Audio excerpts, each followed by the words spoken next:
السلام علیکم ورحمۃ اللہ وبرکاتہ۔ Welcome to Islamic minutes. آج کا ہمارا ٹاپک ایک ایسی بات پر ہے جو آج کل کے لوگوں میں بہت مشہور ہے، وہ ہے نعت ابوبکر۔ تو کیا نعت ابوبکر کو بطور وظیفہ پڑھنے کا اسلام میں حکم ہے؟ کیا یہ بات ثابت ہے کہ اسے مشکلات حل کرنے، حاجات پوری کرنے یا حفاظت کے لیے پڑھنا جائز ہے؟ آج کل سوشل میڈیا، واٹس ایپ اور مختلف کتابوں میں طرح طرح کے وظائف بہت عام ہو چکے ہیں، تو ان کی اسلام میں حقیقت کیا ہے؟ اسلام میں عبادات اور وظائف اپنی مرضی سے نہیں بنائے جا سکتے۔ جو چیز قرآن و سنت سے ثابت ہو وہی بطور عبادت اور وظیفہ اختیار کی جا سکتی ہے۔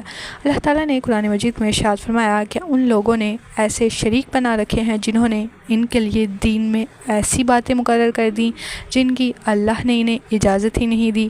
دین میں وہی چیز شامل ہوگی جس کی اجازت اللہ اور اس کے رسول صلی اللہ علیہ وسلم نے دی ہو۔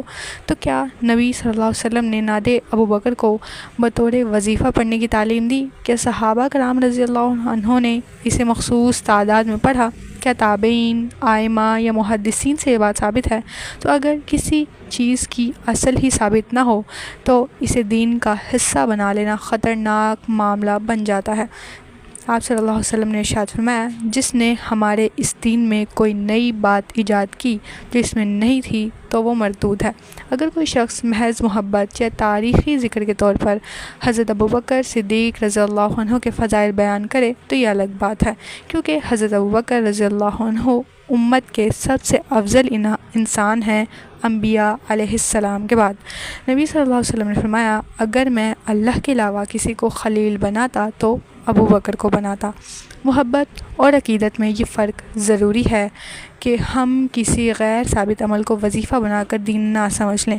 آج بہت سے لوگ ہر مسئلے کے لیے نئے نئے وظائف بناتے ہیں جن کی کوئی شرعی اصل نہیں ہوتی ہے، اور پھر ان وظائف کے ساتھ عجیب دعوے کیے جاتے ہیں کہ اتنی بار پڑھو تو یہ ہوگا، فلاں دن پڑھو گے تو مشکل حل ہو جائے گی، اتنے دن میں اثر ظاہر ہوگا۔